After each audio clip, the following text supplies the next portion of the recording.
Well, hi there, Chewaskins. I have a little treat for you guys today for a review. This game in particular brings me way back to the time of the arcade machine.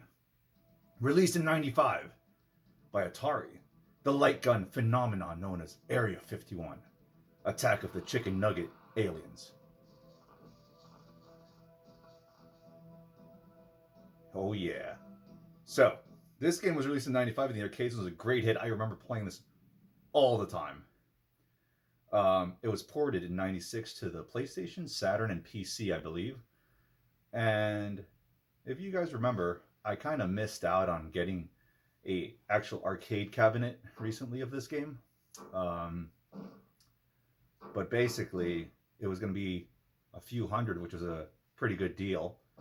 But then I just decided to, just buy the disc for a lot cheaper on the PlayStation 1. Now, controls are pretty easy to manage. Throw grenades with everything except for X is fire and circle is reload. I will be playing with the controller. I am not sure if this game works with the gun con. I think it does, but I believe that the controller does a decent enough job. So we'll be playing with that. So reloading will be done with circle. I'm assuming with the gun con maybe. I don't know. You guys tell me. Does it? You shoot off screen? Does it reload? Let's find out. I mean, let's not find out because I don't have a gun con. Let's just play the game and check this out. Alright, so let's go through our options real quick. You got some sound for the effects, which I actually like to pump them up a little bit. The music for some sweet beats that aren't really all that sweet. Arcade options. We're going to set it to easy or novice for the sake of the review. We're going to pump up our lives to the max. And our credits also to the max. Game looping is basically, if you beat the game, it continues on. It just restarts because this game is very, very short, guys. You're looking for a short and sweet playthrough, you found it. Secret rooms on, gore on. Yes, very much so. Let's get this show started. There's a practice mode, which we will not be touching. High scores. Sure.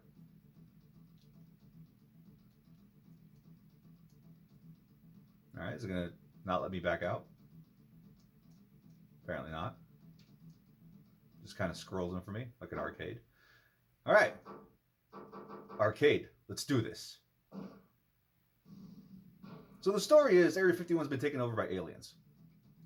All right, so we can warp ahead, which is very friendly. We can warp ahead in the game. We're going to start from the beginning to really show you guys what this was like. Now, mind you, okay, it just started. You have NPC buddies. The guys in blue do not shoot. Big buff man, don't shoot him. He's your friend.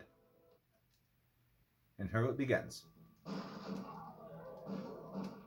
So graphics and presentation. It's a kind of a digitized actor look, so it's a little grainy as far as presentation goes. Even for the zombies themselves, they're a little grainy. Oh, we shot our guy. No, that's not good. You got in the way of the ammo crate, moron. So, the backgrounds are also ho-hum. They're nothing too special. But it does the job, I suppose. We got to shoot down this helicopter. So that has some neat little set pieces like that. I think that's the only time a flying enemy besides the end of the game boss kind of takes over. But anyways, yeah. Presentation is decent. In the arcade, this looked a lot better. But beggars can't be choosers. This does the job just fine. It's not all that terrible if you think about it. Sound. The music is extremely forgettable, if you can even hear it over my jabbering. But it's extremely forgettable. The effects are decent, though. The gunshots sound nice. The zombies scream accordingly. And their yelps of pain and their cries of death. They're pretty good. Now, as far as the gameplay goes, pretty simple. You move around your aiming reticule with the controller pad. And you shoot everything with X. Grenades I don't use until very much the kind of like the end of the game because it's a kind of a clear-all attack. And it's kind of fun. The gameplay is pretty solid. You will have power-ups popping up every now and then that say power-up, but basically it means additional grenades or shotguns would kind of have a little bit more leeway in where you're aiming your reticle when you blast, and a rapid-fire machine gun.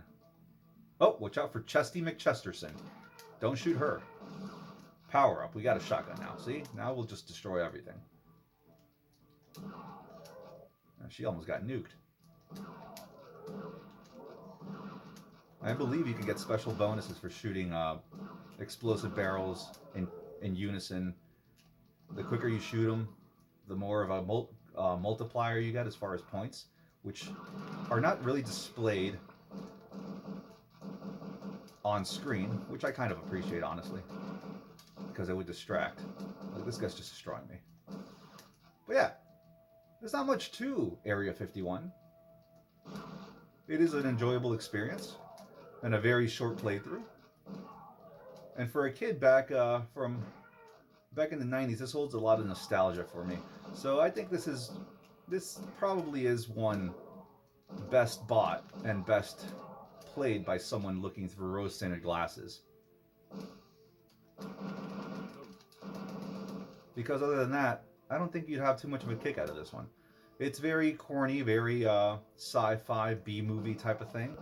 And for that, if you're a fan of that type of stuff, then you really can't go wrong with this game. As far as replayability, there's not much replayability at all to this. You get your high scores, that's about it. There is the game loop, and I did beat it, and as a bonus, if you manage to beat the last boss, it's kind of on a timer, because a lot of these scenarios kind of, I noticed, the enemies will pop up, only a limited amount. If you don't take them out on time, the on-rail type of shooting will continue rolling on without you, and you'll miss out on kills that affect your score here at the end, and your promotion. So you kind of want to kill things as fast as possible. Also, they will inflict damage as displayed on your bottom left there, under your ammo count. And that is what is actually lives, I believe, the little med squares. These guys are a nightmare. Yeah, so that's a credit I just used. But yeah. So it has a nice little gameplay flow. In the beginning, it's actually a lot easier, as you see right now. 1 or 2 enemies at a time at most. Later on, it gets rather hectic, and the actual aliens come out instead of just the zombified guys, and that makes it a lot tougher, honestly. Especially when they take multi-hits, or they're like, you know, kind of like the heavier tanks of the enemy force. But yeah, as I was saying before, if you actually manage to get to the last boss, it's a kind of like a flying saucer thing with multiple pieces. As you start shooting it up, you destroy pieces off of it.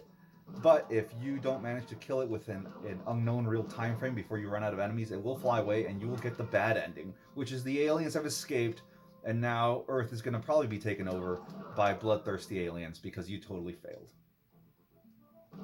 But anyways, guys, that's basically it for Area 51.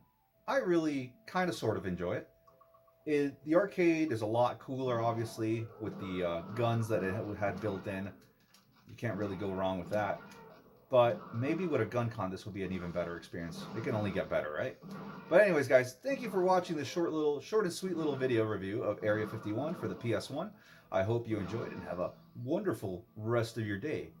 Till the next one, Charaskins. This is Charasco Voltorb, signing out.